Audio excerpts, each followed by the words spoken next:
Hello. In this session, we're going to talk about team dynamics and building healthy teams. With us, again, is Roger Kastner, author of the Project Success Checklist and a practitioner in the organizational development space. So welcome again, Roger. Thank you. Good to be here. These teams are supposed to be self-organizing. So how do you balance having a team that's supposedly, quote unquote, self-organized, that's they're kind of managing their own, environment and interactions, and as a servant leader or management wanting to come in and support that? How does that balance work, right? Because too much, then the team doesn't feel like they're self-organized, but at the same time, the self-organizing team also has to be a productive, mature, healthy team. I think there's sort of the coach mentality versus the mentality of a manager. Yeah. A manager is assigning tasks and telling you how well you performed. A coach is more of, what do you want to achieve? Right. And I have some experience with this. I'll help you build a plan, and then I'm going to hold you accountable to that plan. And I'm going to give you ideas on how you could do things differently to perform better. And I think of that servant leader as sort of that coach as well, where, and this will show up in those team agreements that you set up in the forming stage of, okay, if we're going to hold meetings, what are our guidelines? And that's not a tell. Yeah.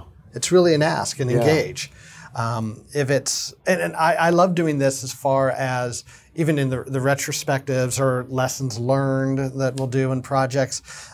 Early on in my career, I used to give the guidelines. I used to tell people, this is how we're going to behave in this meeting, right? Laptops down, one conversation at a time, yada, yada, yada. And then I saw someone do this, and I thought it was brilliant. They asked the team, what should the guidelines be? And it was funny, on that team, there was someone who dominated every conversation in the meetings I'd seen before. But once they were asked, so the team was asked, what are the right guidelines? That person almost immediately shot their hand up and said, no one person dominates the conversation. And I thought it was kind of ironic and funny that the person who dominates conversations brought that up. That's great. However, they're the ones, they came up with that rule. So then later on, when they were dominating the conversation, it was really easy to point back to that guideline of said, by the way, let me remind you, you mentioned this guideline. Can we hear from some other people? And the person oh, got it. I'm doing it again. To own it, Right. So allowing people to, through that experience, it gave me the trust and really engaging people to help define what those guidelines should be. And then if something's missing, I think it needs to be there, I can add it at the end. But rather than starting off and being the tell, it's more the ask, get everyone to contribute, and then I can contribute something that I think is missing. I think that's really important early on to help really just demonstrate that idea of it being a self-governing team.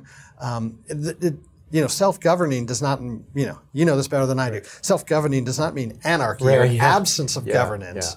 It means we all agree to these principles or rules of how we're going to govern the team, and then we're all going to be involved in the enforcement of it. Yeah. So if you're in that coach role or facilitator role, scrum master role, and I see that this other person's not doing something, and I come to you and say they're not holding up their end of the bargain.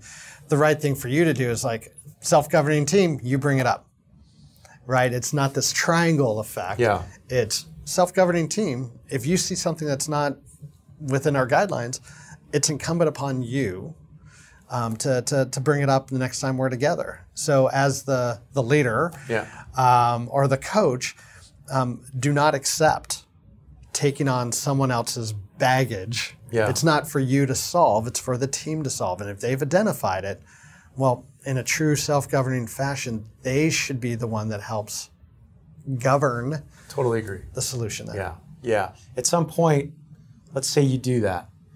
You put it back on the team, right? The onus at some point is there has to be that maturity, even if it's not there, that willingness, that commitment to say, yes, I agree to this item that's in a working agreement, I'm going to own it. They're not doing that. You bring it up as a coach to them. How long do you let that go on? So if you have a team member where you try to get them to adhere to the rules that's set up and the guidelines set up by the team, and they're not doing it. That is another coaching opportunity for you to go to them and say, we agreed to the certain set of guidelines. We've had a conversation about this, but I'm not seeing you follow through on your commitment and agreement here. What do you need to be able to do that? And I think this is where we were talking before about courage, about it takes courage to do these things. So are there opportunities for people to be able to build up that courage in maybe a less charged environment? Are we able to practice these things early on with the small issues? So when the bigger issues happen, we've built up those muscles. I think team building activities get a bad rap because a lot of times we do team building activities based on just this sort of sense of, oh, we're kicking off this project or we're starting this new phase. We should do a team building activity. Right. It's not meaningful though. It's not, because it's not connected to where the team's at in its own process or the project, and there's not a sense of there's value in it. So I think there's benefit to doing team building activities based on the stage that the team's in and the muscles that they need to build, the practice they need to have in order to get them ready for the next challenge they're going to run into. So if you're in the forming stage and you're about to go into storming, then what are the muscles or what are the skills and capabilities that team members need to have in that stage? Well, problem solving, holding each other accountable, all the things we've been talking about, right? Because they're going to get plenty of opportunities when things start going wrong. So what are some of the activities that you can create that allow people to practice how to hold each other accountable, how to problem solve, how to identify issues, how to have healthy conflict? Okay, that would probably be a lot of activities to do, but in doing those activities, it's going to give you as the leader a sense of where are people's comfort level and where is their capability in holding one another accountable and being able to bring up the difficult situation or have that difficult conversation, getting them to test that. I think what's also really valuable with team building activities is to first state the objective. Why are we doing this? Like, we're not just going to go ride horses to ride horses, or we're not just playing two truths and a lie, whatever the activity is. We're not just doing this to do this. It's because we're about to, and this is how I would probably couch it, we're about to move in the storming phase. And in the storming phase, this is what we're going to experience. In order to successfully go through those experiences and come out the other end, we need to demonstrate certain skills and capabilities. We're going to practice some of those skills and capabilities in this activity. And I would couch it like that. We would go and do the activity, and then afterwards I would say, okay, here was the goal. We did this because we want to start practicing what it's like to be in these situations that we know we're going to run into. How did we do? How could we do this better? What's missing that we can add next time? And so really build this into, it's sort of like the sports analogy or the music analogy, right? If you have a performance coming up, you're going to practice certain parts of that piece. And there's some parts that you do really well and other parts where, maybe you hit the note just wrong. And you're going to practice that piece. So when you get to the performance, you've done it time and time again, and you're going to breeze right through that part. I thank you very much for being Thanks with us here. Me. And I hope you learned a lot from this session, and take care.